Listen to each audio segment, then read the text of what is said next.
सुहानी अपने पिता महेंद्र के साथ रूपनगर में रहती थी।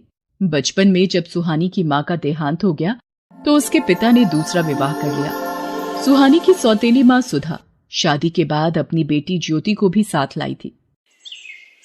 सुहानी और ज्योति अब बड़ी हो चुकी थी। सुहानी देखने में बहुत सुंदर थी। उसके लंबे काले और घने बाल उसकी सुंदरता में चार चांद लगा देते थे। ये देखकर सुधा सुहानी से बहुत ईर्ष्या करती थी।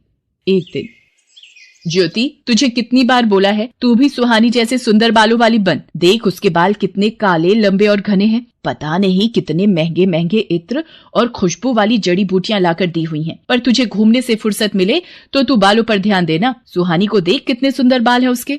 माँ, सुहानी के बाल बचपन से ही बहुत सुंदर हैं। मेरे बाल उसके जैसे नहीं है तो इसमें मेरी क्या गलती है? सुधा, सुहानी के लिए जो रिश्ते की बात की थी उन लोगों को सुहानी पसंद आ गई है। वो लोग अगले महीने ही विवाह के लिए बोल रहे हैं। मैं सुहानी को ये खुशखबरी बताकर आता हूँ। पिताजी, मैं आपको छोड़कर कहीं नहीं जाऊंगी। मुझे कोई विवाह नहीं करना। नहीं सुहानी बिटिया, हर कन्या के पिता को ये आस होती है कि उसकी पुत्री विवाह करके सकुशल अपनी ससुराल जाए। और फिर धर्मचंद जी जाने माने व्यापारी हैं, तो उनके पुत्र के साथ बहुत खुश रहेगी। और फिर सुहानी की शादी धर्मचंद जी के बेटे सुमेर चंद के साथ हो जाती है। सुहानी को अच्छा और पैसे वाला घर मिलता देख सुधा जलन से भर जाती है। मेरी पुत्री ज्योति का रिश्ता भी तो इतने बड़े सेठ के घर हो सकता था, पर इस सुहानी की वजह से ये संभव नहीं हो पाया। मैं भी देखती हूँ इसका विवाह इतने बड़े घराने में कैसे होता है। मेरी ये दवाई अपना असर दिखा देगी। सुहानी, जाओ जल्दी से स्नान कर लो, फिर विवाह के लिए तैयार भी होना है। हे भगवान, मेरे बाल कहाँ गए? मेरे सिर के तो सारे बाल गायब हो गए। ये कैसे हो गया? मैं गंजी हो गई। मेरे बाल कहाँ चले गए? पिताजी, पता नहीं, मैं नहाकर बाहर आई हूँ तो देखा मेरे सिर पर बाल नहीं है। पिताजी, अब मैं क्या करूँ? हे राम, ये क्या हो गया? तुम्हारे बालों से ही तो तुम्हारी सुंदरता थी, अब तुम गंजी हो गई हो। अब तो कोई भी तुमसे विवाह नहीं करेगा। ये सब क्या हो गया प्रभु? मेरी बेटी के साथ ऐसा क्यों हुआ? मेरी बेटी ने कभी किसी का बुरा नहीं चाहा, फिर उसको ही ये दुख क्यों मिला?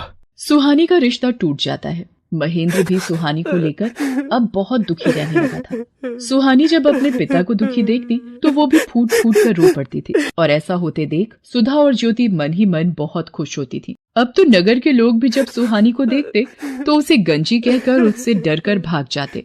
अरे, ये गंजी लड़की कितनी बदसूरत दिखाई पड़ती है। हाँ बहन, इसे देखकर तो डर लग रहा है। चलो यहाँ से चलते हैं। हे भगवान, सब लोग मेरे से नफरत करते हैं। मेरे भी सपने थे कि मेरा विवाह होगा, मैं भी अपने ससुराल जाऊंगी। मेरे सारे सपने चूर चूर हो गए। मेरी वजह से मेरे पिताजी भी आज दुखी है।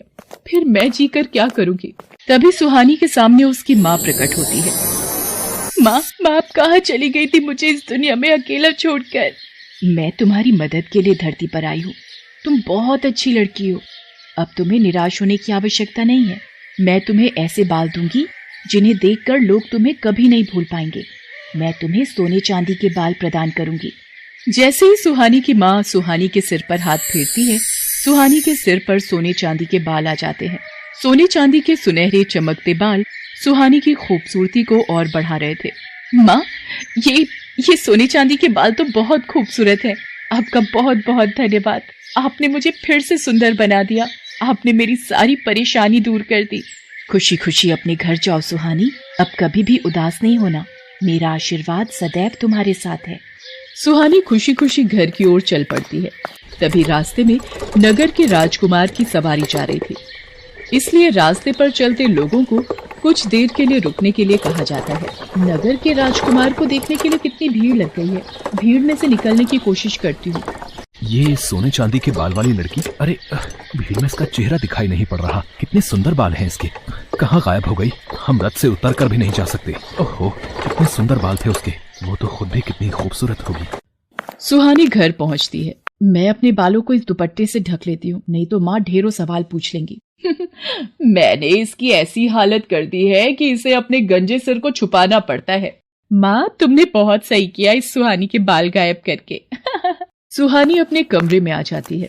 उधर राजकुमार सूरज सिंह सुहानी के ही ख्यालों में डूबा हुआ होता है। वो सुहानी को याद करते हुए एक तस्वीर बनाता है। राजकुमार सूरज सिंह, आपके स्वयंवर की सारी तैयारियां हो गई हैं। दूर दूर से राजकुमारियों के लिए संदेश भिजवाया गया है। पर ये तुम क्या बना रहे हो? बिना चेहरे की तस्वीर? पिताजी, ये तस्वीर उस लड़की की है जिसके सोने चांदी के बाल हैं, और मैंने निश्चय किया है कि मैं इसी लड़की से विवाह करूंगा। बस मुझे उसे ढूंढना है, और वो कहाँ मिलेगी मैं यही सोच रहा हूँ। पुत्र, सोने चांदी के बाल वाली लड़की सिर्फ कहानियों में होती है। तुम ऐसी लड़की कहाँ ढूंढोगे? ये जिद छोड़ दो। पिताजी, चाहे मुझे पूरे नगर में ऐलान ही क्यों ना करवाना पड़े, मुझे सोने चांदी के बाल वाली लड़की ढूंढनी है, और जिस लड़की के भी बाल सोने चांदी के होंगे मैं उसी से विवाह करूंगा। सेनापति जी, नगर में ढिंडोरा पिटवा दिया जाए। जिस लड़की के भी बाल सोने चांदी के हैं हम उसी लड़की से विवाह करेंगे। राजकुमार के कहने पर नगर में ढिंढोरा पिटवा दिया जाता है। क्या राजकुमार सूरज सिंह उस लड़की से विवाह करेंगे जिसके बाल सोने चांदी के होंगे? मैं कल ही अपनी बेटी ज्योति के बालों में सोने और चांदी का पानी लगा दूंगी। राजकुमार को क्या पता लगेगा, और विवाह के बाद तो उन्हें ज्योति को स्वीकारना ही होगा। हाँ, ये ठीक रहेगा।